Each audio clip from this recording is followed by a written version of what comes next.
عاشق کسی باشه تو رو همین جوری که هستی قبول میکنه، نه آدمی که دائم تلاش میکنه تو رو تغییر بده و به شکل آدمی در بیاره که خودش میخواد.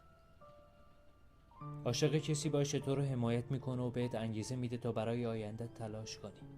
عاشق کسی باشه برای بودن با تو مشتاقه، نه کسی که وقتی برای بودن با تو جدا نمیکنه. عاشق کسی باشه تو رو به خاطر چیزایی مربوط به توی مثل خانواده‌ات، محل زندگیت، اسمت و شرایط زندگیت که تو توی داشتنشون هیچ نقشی نداری سرزنش نکنه، نه کسی که تا اتفاقی میفته برات چیزای عادی زندگی تو میزنه تو سرت. عاشق کسی باشه میدونی هر اتفاقی هم بیفته و هر کسی هم تو رو ترک کنه اون ترکت نمیکنه، نه کسی که تا میخوای چیزی رو بهش بگی که برخلاف میلش باشه حرف از رفتن میزنه.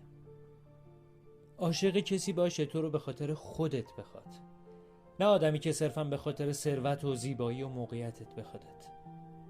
عاشق کسی باشه که از بودن با تو خوشحال باشه و زندگی رو برات زیباتر کنه، نه کسی که در هر لحظه‌ای بودن باش تو عذاب باشی.